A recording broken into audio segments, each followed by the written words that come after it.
வசனத்தை பார்க்க இருக்கிறோம். அல்லாஹ் ரப்புல் ஆலமீன் அந்த வசனத்திலே வ அலல்லதீன யுதீகூனஹு ஃபிதியத்துன் தாமு மிஸ்கீன், உங்களில் யார் சக்தி பெற்றிருக்கிறாரோ அவர் ஒரு ஏழைக்கு உணவு கொடுப்பது பரிகாரமாகும் என்று அல்லாஹ் சுட்டி காட்டுறான். நோன்பு என்பது ஆரம்ப காலத்தில் இப்போது கடமையாக இருப்பது போல இல்லை.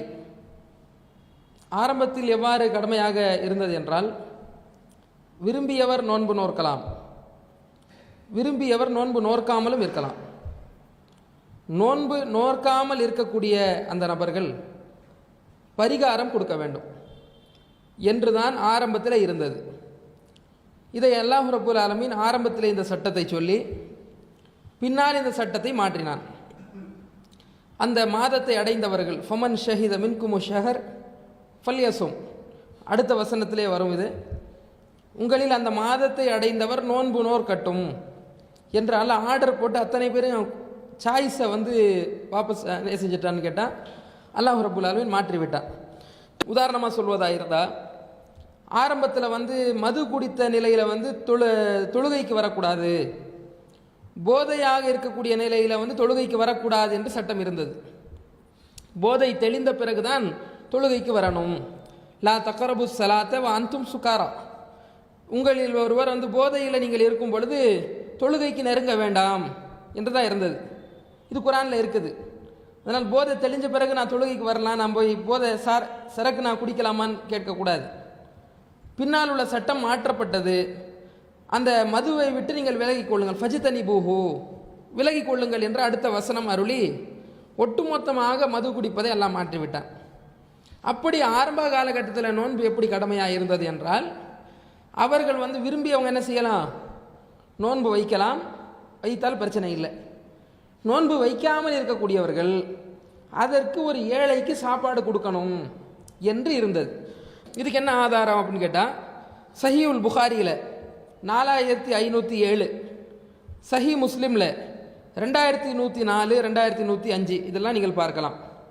சலமா இப்னு அக்வா என்ற நபித்தோழர் சொல்கிறாரு, நாங்கள் நபிகள் நாயகம் ஸல்லல்லாஹு அலைஹி வஸல்லம் காலத்தில் குன்னாஃபி ரமதான் அலா அஹதி ரசூலுல்லாஹி ஸல்லல்லாஹு அலைஹி வஸல்லம், நாங்கள் நபிகள் நாயகம் ஸல்லல்லாஹு அலைஹி வஸல்லம் காலத்தில் ரமலானிலே மன் ஷா அசாம ஒமன் ஷா அஃப்தர, நாடியவர்கள் நோன்பு வைப்பார்கள், நாடியவர்கள் நோன்பு நோற்பார்கள். ஃபஃப்ததா பி தாமி மிஸ்கீன், ஒரு நோன்பு வைக்காமல் இருப்பவர் ஒரு ஏழைக்கு உணவு கொடுத்து விடுவார். எதுவரைக்கு இது இருந்தது என்றால், ஃபமன் ஷஹித மின்குமு ஷஹர், யார் அந்த மாதத்தை அடைகிறாரோ அவர் நோன்பு வைக்கட்டும் என்ற வசனம் அருளுகிற வரை இப்படி இருந்தது என்று அவர் சொல்றார். மேலும் 2104 பார்க்கலாம். இந்த வசனம் இருக்குல்ல, இப்போ நான் வாசிச்சேன் ஆரம்பத்தில், யாருக்கு சக்தி பெற்று இருக்கிறாரோ அவர் ஒரு ஏழைக்கு உணவு கொடுப்பது பரிகாரமாகும் என்ற வசனம் இறங்கின உடனேயே, எங்களில் ஒருவர் நாடியவர் நோன்பு வைப்பார், நாடியவர் ஒரு ஏழைக்கு உணவு கொடுத்து விடுவார் என்று சலமா இப்னு அக்வா சொல்லிட்டு அடுத்த வசனம் அருளியது. எந்த அடுத்த வசனம்? உங்களில் அந்த மாதத்தை அடைபவர் நோன்பு வைத்தாகணும் என்ற வசனம் இறங்கப்பட்ட உடனேயே முன்னால் உள்ள வசனம் மாற்றப்பட்டது என்று சஹீ முஸ்லிமில் 2104 இடம்பெற்றிருக்கக்கூடிய ஹதீஸ் நம்ம பார்க்குறோம். இப்னு உமர் கூட இதே கருத்தை சொல்கிறார். இப்னு உமர் புகாரியில் 1949, 4506 நீங்கள் பார்க்கலாம். இப்னு உமர் சொல்கிறார், மேலே உள்ள வசனம் இருக்குல்ல, உங்களில் சக்தி பெற்றவர் ஒரு ஏழைக்கு ஏழைக்கு சாப்பாடு கொடுப்பது பரிகாரமாகும் என்ற வசனம் ஹிய மன்சூஹா, இது மாற்றப்பட்ட வசனமாகும் என்று இப்னு உமர் அவர்கள் அறிவிக்கிறார். இது மாத்திரம் இல்லாமல் அபூதாவூதில் நிறைய சஹாபாக்கள் வழியாக, அபூ லைலா என்ற ஒரு தாபி, நிறைய சஹாபாக்கள் வழியாக இது மாற்றப்பட்டது. ஆரம்பத்தில் இப்படி விரும்பியவர் நோன்பு வைப்பாங்க, நோன்பு வைக்காதவங்க பரிகாரம் கொடுப்பாங்க. பின்னால் இந்த வசனம் இறங்கணும்னு அத்தனை பேரும் என்ன செஞ்சிட்டோம், நோன்பு வைத்தே ஆகணும் என்று இந்த வசனம் மாற்றப்பட்டதை நிறைய சஹாபாக்கள் அறிவிக்கிறத நம்ம பார்க்குறோம். இப்போ எதுக்கு இதை குறிப்பிட்றோன்னு கேட்டால், ஆரம்ப காலத்தில் இந்த வசனத்தை சொல்லி தான் ஒரு ஏழைக்கு நோன்புக்கு பரிகாரம் கொடுக்கணும்னு சொல்லிட்டு வந்தோம். நாம் உட்பட சொல்லிட்டு தான் வந்தோம். தமிழ்நாடு தௌஹீத் ஜமாத்தில் நம்முடைய பிரச்சாரத்தில் என்ன சொன்னோம்? ஒரு வயதான நபராக இருப்பாங்க, நோன்பு வைக்க முடியாது. நோயாளியாக இருப்பாங்க, நோன்பு வைக்க முடியாது. என்னங்க பரிகாரம் அப்படின்னு கேட்கும் பொழுது இந்த வசனத்தை தான் காட்டி நம்ம பதில் சொன்னோம். இப்போ அலல்லதீன யுதீகூனஹு ஃபிதியத்துன் தஆமு மிஸ்கீன், உங்களில் வந்து சக்தி பெற்றவர், நல்ல வார்த்தை கவனிங்க, சக்தி பெறாதவர் இல்லை, சக்தி பெற்றவர் நோன்புக்கு பதிலாக ஒரு ஏழைக்கு உணவு கொடுப்பது பரிகாரம் என்ற வசனத்தை சொல்லி ஒரு ஏழைக்கு உணவு கொடுக்கணும்னு சொன்னோம். அந்த வசனத்தில் சக்தி இல்லாதவர்னு இல்லை, சக்தி இல்லாதவர் தான் இருக்கணும். கேள்வி என்ன? சக்தி இல்லாத முதியவருக்கு என்ன பரிகாரம் கேள்வி, சக்தி இல்லாத நோயாளிக்கு என்ன பரிகாரம் கேள்வி. நாம் காட்டுற வசனம் எப்படி காட்டுறோம்? சக்தி உள்ளவர் அப்படின்னு காட்டிட்டு இருக்கிறோம். இது ஆரம்பத்தில் இறக்கப்பட்ட வசனம், இது மாற்றப்பட்ட வசனமும் கூட. இது மாற்றப்பட்டுருச்சு. அத்தனை பேரும் என்ன செய்யணும்? நோன்பு வைக்கணும் என்று மாற்றவும் பட்டுருச்சு.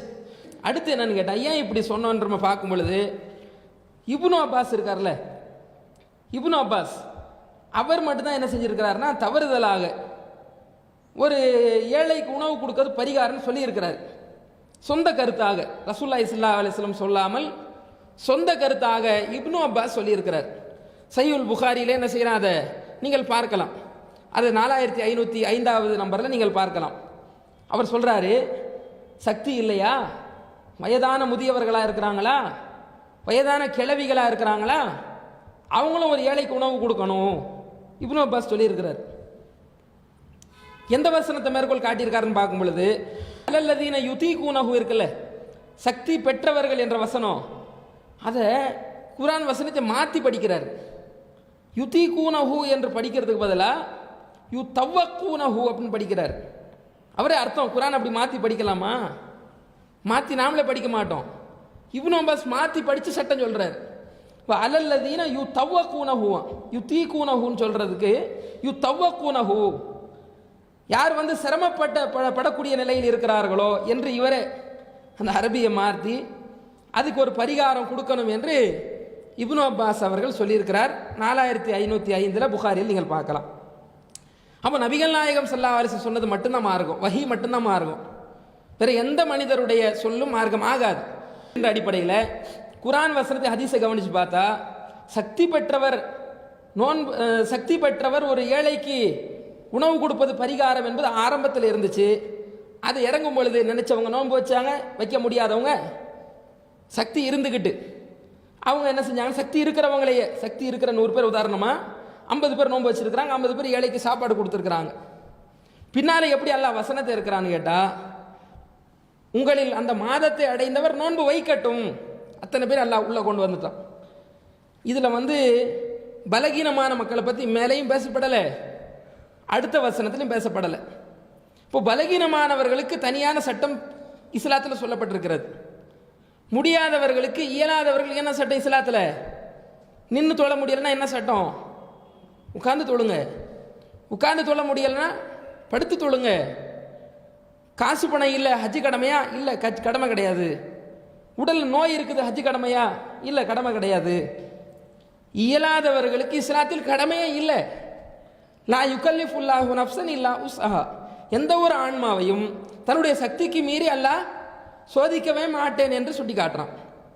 அப்போ அந்த அடிப்படையை வச்சு பார்க்கும் பொழுது இப்னு அப்பாஸுடைய கருத்தை தூரம் வச்சுட்டு இந்த வசனத்தையும் ஹதீஸையும் பார்த்தா, இயலாதவர்கள் பற்றி இந்த வசனத்தில் பேசப்படவே இல்லை, முடியாதவர்கள் பற்றி பேசப்படவே இல்லை, முடிந்தவர்களை பற்றி தான் மேலேயும் பேசுகிறான், அடுத்த வசனத்தில் அல்லாஹ் பேசுகிறான். இப்போ இயலாதவர்களை பற்றி இந்த வசனத்தில் நம்ம சொன்ன சட்டம் தப்பு, முடியாதவர்கள், நோயாளிகள், கிழவிகளை பற்றி நம்ம சொன்ன சட்டம் தப்பு. குர்ஆன்ல அல்லாஹ் ரப்பல் ஆலமீன் அப்படி என்ன செய்யலை, முடியாதவர்கள் ஒரு ஏழைக்கு நோன்புக்கு பரிகாரம் கொடுக்குறோன்னு அல்லாஹ் சொல்லலை, நோயில் உள்ளவர்கள் ஒரு ஏழைக்கு உணவு கொடுக்கணும் அல்லாஹ் சொல்லலை. இப்னு அப்பாஸ் தான் தவறுதலாக சொல்லியிருக்கிறார் என்று மக்கள்கிட்ட தெளிவாக எடுத்து சொல்லி இதனுடைய சட்டத்தை சொல்கிறோம். அப்போது பரிகாரம் கொடுக்க தேவை கிடையாது. முடியல, நோயாளியாக இருக்கிறாங்களா, நோன்பு வச்சா இன்னும் நோய் கூடுதா, அவங்களுக்கு பரிகாரம் இஸ்லாம் சொல்லவே இல்லை. கிழவனாக ஆகிவிட்டார்களா, வயது முதிர்ந்த நிலையில் ஒரு பெண்ணோ ஒரு ஆணோ ஆகிவிட்டார்களா, நோன்பு வைக்க முடியலையா, அவர்களுக்கு பரிகாரம் அல்லாஹ் பேசவே இல்லை. இப்னு அப்பாஸ் அவர்கள்தான் தவறுதலாக இதை சொல்லியிருக்கிறார்.